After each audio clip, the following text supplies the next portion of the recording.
About the concept, matrix row operations. So before we start looking at the examples, let's look at the operations we can perform for the matrices.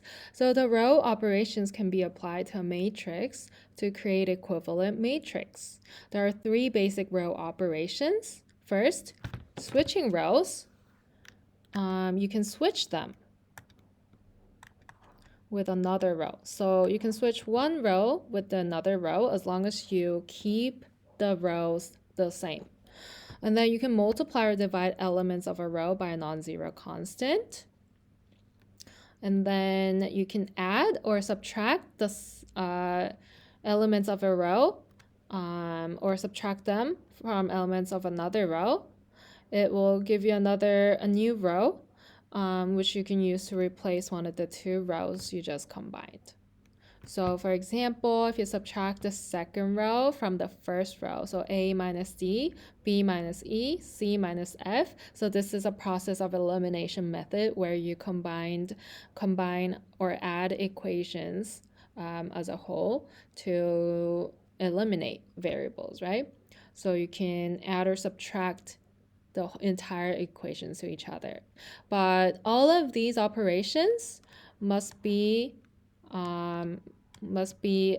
the whole equation. It needs to be performed as a whole. Okay, just make sure that you're not performing them partially. Let's look at example 1, understanding row operations on a matrix. What is the solution of the system of linear equations here? So we're going to use matrices to solve them. So first, set up the matrix. 3 minus 2, 25, dot, dot, dot, dot, 2, 5, dot, dot, dot, dot, 4. So this is your augmented matrix, right? And then using the operations for the row operations, you can first multiply the first row by 2 so that we can match the numbers here. And then we're going to subtract 1, the first row minus the second row.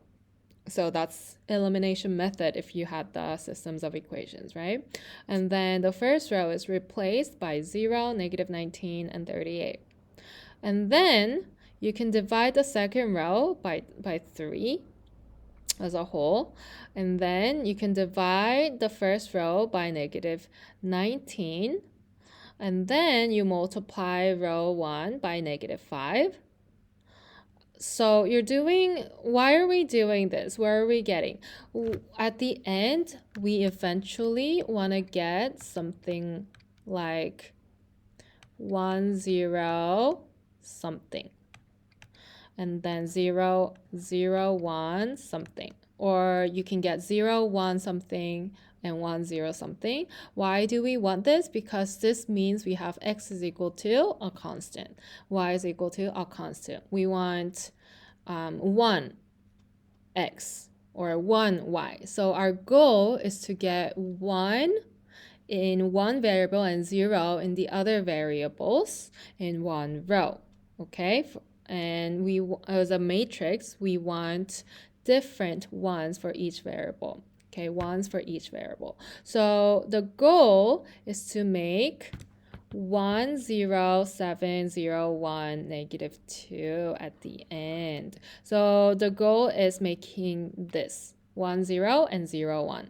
Okay, so after you combine, multiply, divide the rows, you will figure out ways to get to 1. So then the constant that's remaining would be your x and y values. Okay, so this is how you can solve systems of equations using matrices. So the solution of the system of linear equation is 7, negative 2. Make sure you switched